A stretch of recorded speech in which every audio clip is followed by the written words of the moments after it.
Ilan sa kanila ay sina Terence Calatrava, former Undersecretary of Office of the Presidential Assistant of the Visayas of the Philippines, Kong Roman Romulo of Pasig City, Kong Jojo Ang of Uswag Ilonggo Party List, Congressman Patrick Michael Vargas of Quezon City, Kong Juan Carlos Arjo Aitaide of Quezon City, Nicanor Nicky Briones of Aga Party List, Congressman Marcelino Marcy Teodoro of Marikina, Congressman Florida Robes of San Jose del Monte, Bulacan, Congressman Leandro Jesus Madroño of Romblon, Congressman Benjamin Benji Agarao Jr., Congressman Florencio Gabriel Bemnoel of Anwaray Party List, Kong Leo de Ode Tariela of Occidental Mindoro, Congressman Reynan Arrogancia of Quezon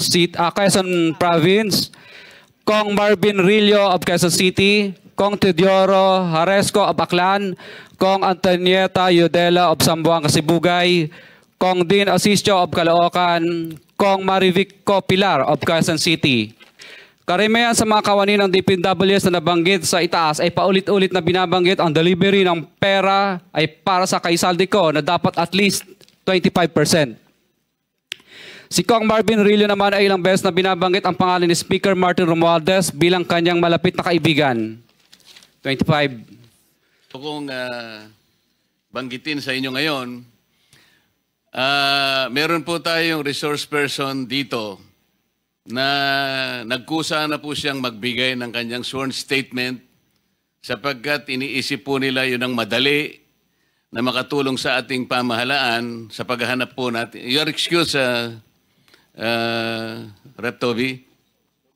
Maalala po ninyo, in the last hearing, this committee floated the idea of giving the contractors particularly an option to take advantage of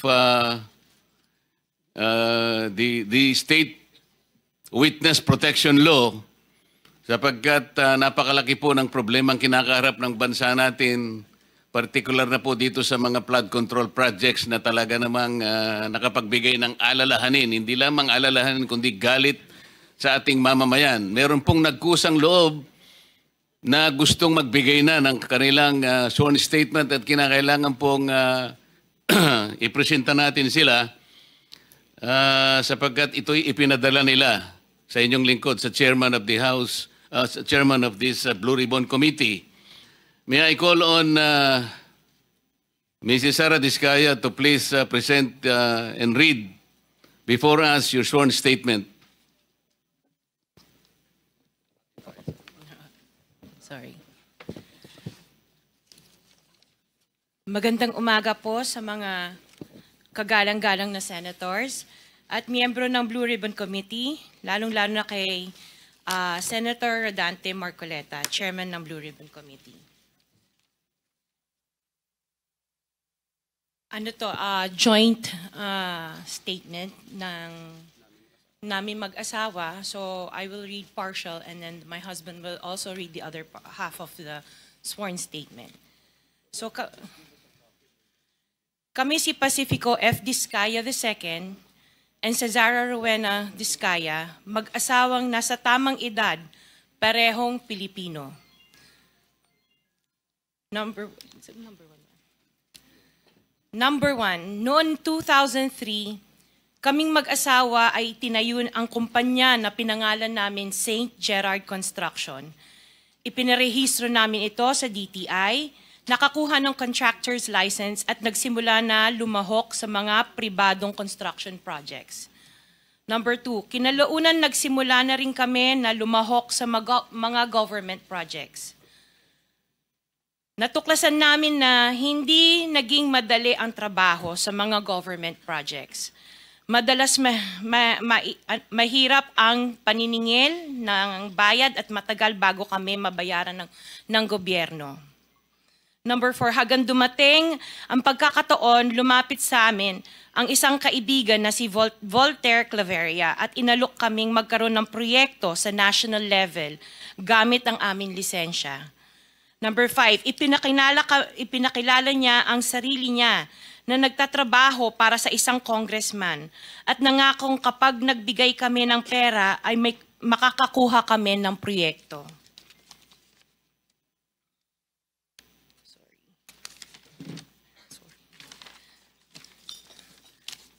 Number 6, dahil wala kaming alam sa kalakaran sa pambansang proyekto sa gobyerno, nagtiwala kami at ibinigay ang lahat ng ipon naming mag-asawa.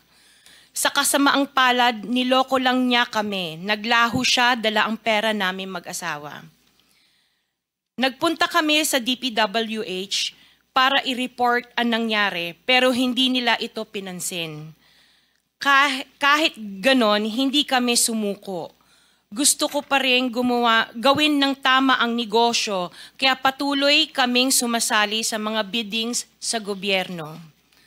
Sa kalaunan, ang kumpanya namin ay nanalo sa mga bidding sa mga proyekto sa national government sa pamamagitan ng patas na bidding. Ibinuhos namin ang lahat ng aming pagsisikap para maipakita ang kakayahan ng aming kumpanya na mayroong maayos na paggagawa, dekalidad na resulta at natatapos sa tamang oras. Nagkaroon ng konting tagumpay ang St. Gerard Construction, kaya minabuti namin mag-asawa na mag-expand at bumuo ng ibang kumpanya tulad ng Alpha and Omega General Contractor and Development Corporation. Interjection, Mr. Chair. What is the interjection? Salamat, Mr. Chair. Kailangan ko lang pong umakyat sa office sandali para sa isang pulong, but hopefully pagbalik ay nandito pa rin sina Mr. and Ms. Diskaya dahil meron din po akong mga tanong para sa kanila. Oh yes, Salamat we'll make po, sure Mr. that they Chair. will be here for your questioning. Mr. Chair, point Yes. of order. Bakit hindi na lang tayo bigyan ng kopya ng sworn affidavit imbis na basahin na lang niya so we can para himayin namin yung kanyang sworn affidavit. We'll In make order sure to- that all the in order to members will save be time, given a copy, but the chairman is asking them to read it before us for the record. in order to save time, Mr. President, because we have been here since 9 o'clock. We already spent 2 hours and not even one of the senators have asked questions addressed to the resource persons present. I beg the indulgence of the good senator, but it is for the record. This is a sworn statement, at from this statement, kailangan dito sila matanong na mabuti. Proceed. Pakibilisan nyo lang para makatipid tayo ng panahon. Ngunit nung nagsimula ang makilala ang St. Gerard Construction, dumating naman ang panibagong pagsubok. Unti-unti nagsilapitan ang mga district engineers at mga regional directors ng DPWH at mga chiefs of staff na mga mambabatas na nag-aalok ng mga proyektong sinasabi nilang pondo ng mambabatas. Noong una, sinubukan naming labanan ng mga ito sa pamamagitan ng pagre-report sa DPWH at pagpapadyaryo ng mga tiwaling kawani ng gobyerno. Subalit hindi sila natitinag sa mga ito. Sabi nila dapat tanggapin namin ang realidad na dapat kaming magbayad sa mga pambabatas kung gusto po namin magpatuloy na magkaroon ng project sa gobyerno. Kung hindi, binabala nila na matatanggal na sa listahan ang kumpanya namin at hindi na makakakuha ng kahit anong proyekto. Hindi namin ginusto kailanman na mapasama sa ganitong sistema, pero kailangan namin magpatuloy para sa pamilya at mga empleyado namin. Dahil sa aming paglaban sa mga tiwaling bidding, maraming beses naming naranasan na ma-disqualify ng Bids and Awards Committee ng DPWH na hawak na mga mambabatas na nagpondo sa proyekto. Dahil naiipit na ang aming negosyo, lumulubog na kami sa lumalaking utang ng kumpanya at peligro sa buhay ng aming pamilya. Napilitan kaming makisama sa kalakaran kahit labag sa aming kalooban. Magandang umaga po, Mr. Chair at kagalang-galang na senators at miyembro ng Blue Ribbon Committee, lalong-lalo po kay Senator Rodante Marcoleta. Diretso na. Number 15. Sorry po. 16, paulit-ulit kaming ginamit ng mga nasa pwesto sa sistemang ito. Wala kami magawa dahil kung hindi kami makikisama, gagawa nila ng problema ang project na na-award sa amin sa pamamagitan ng mutual termination o pagkakaroon ng right-of-way problem na parehong nagdudulot ng hindi matuloy ang implementasyon ng mga proyekto. Matapos naming manalo sa mga bidding, may mga opisyal mula sa DPWS ang lumalapit sa amin para humingi at kumuha ng bahagi niya sa halaga ng proyekto. Ang hinihingi nilang porsyento ay hindi bababa sa 10% at umaabot pa sa 25% na naging kondisyon upang hindi maipit ang implementasyon ng kontrata. Ito ay binibigay namin sa kanila ng cash. Ang bawat transaksyon ay may karampatang voucher at ledger na nagsasaad ng mga araw at kung kailan nila ito natanggap. Ilan sa kanila ay sina Terence Calatrava, former Undersecretary of Office of the Presidential Assistant of the Visayas of the Philippines, Kong Roman Romulo of Pasig City, Kong Jojo Ang of Uswag Ilonggo Party List, Congressman Patrick Michael Vargas of Quezon City, Kong Juan Carlos Arjo Aitaide of Quezon City, Nicanor Nicky Briones of Aga Party List, Congressman Marcelino Marcy Teodoro of Marikina, Congressman Florida Robes of San Jose del Monte, Bulacan, Congressman Leandro Jesus Madroño of Romblon, Congressman Benjamin Benji Agarao Jr., Congressman Florencio Gabriel Bemnoel of Anwaray Party List, Kong Leo de Ode Tariela of Occidental Mindoro, Congressman Reynan Arrogancia of Quezon Province, Kong Marvin Rillo of Quezon City, Kong Teodoro Haresco of Aklan, Kong Antonieta Yudela of Zamboanga, Sibugay, Kong Dean Asisio of Caloocan, Kong Marivic Pilar of Quezon City. 21. Mayroon ding mga kinatawa ng ilang politiko na nakikipagtakbo sa amin upang manghingi ng porsyento kapalit ng mga porsyento ng mga proyekto. Ang mga porsyentong ito ay 25% ay ipinipilit sa amin bilang karaniwang kalakaran na wala akong kakainang tanggihan. Ilan sa kanila ay sina Regional Director Eduardo Virgilio of DPWS Region 5, Director Ramon Ariola III of Unified Management UPMO, District Engineer Henry Alcantara, DPWS Bulacan First, Undersecretary Robert Bernardo, District Engineer Aristotle Ramos of DPWS Metro First, Pasig City, District Engineer Manny Bulusan of DPWS North, Manila Deo, District Engineer Edgardo C. Pingol of DPWS Bulacan Subdeo, District Engineer Michael Rosaria of DPWS Quezon Second Deo. Karamihan sa mga kawani ng DPWS na nabanggit sa itaas ay paulit-ulit na binabanggit ang delivery ng pera ay para sa kaisaldi na dapat at least 25%. Si Kong Marvin Rillo naman ay ilang beses na binabanggit ang pangalan ni Speaker Martin Romualdez bilang kanyang malapit na kaibigan. 25. Sa tuwing umiinom kami sa Wine Story, sa BGC at sa Shangri-La Mall, sinasabi pa ni Kong Rillo na lahat ng kanyang request para sa pondo ay galing pa mismo sa unprogrammed funds at insertion na inaaprubahan ni Speaker. Ang tao ni Marvin Rillo na si Bogs Magalong ang pumupunta sa amin para kunin ang pera sa aming opisina o sa Wine Story. Si Kong Jojo Ang naman, lagi ring binabanggit sa lahat ng project sa kanya ay papondo ni Speaker at ni Saldico. Mataas ang hinihingi sa project, dagdag pa niya, hindi naman lahat ng pera ay para sa kanya, kundi para kay Speaker at kay Saldico.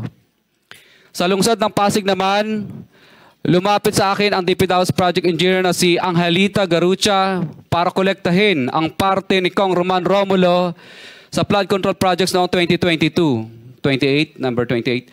Pagdating ng 2025, si District Engineer Aristotle Ramos ang sumunod na nagpakilala na bagman ni Kong Roman Romulo kung saan 30% ang kanyang hiningi ay para kay Kong Roman Romulo. Sinabihan ko kay D.E. Ramos na masyado namang mataas, ngunit sinabi niya na walang magagawa dito dahil pondo ito galing sa unprogrammed funds at insertion galing sa taas.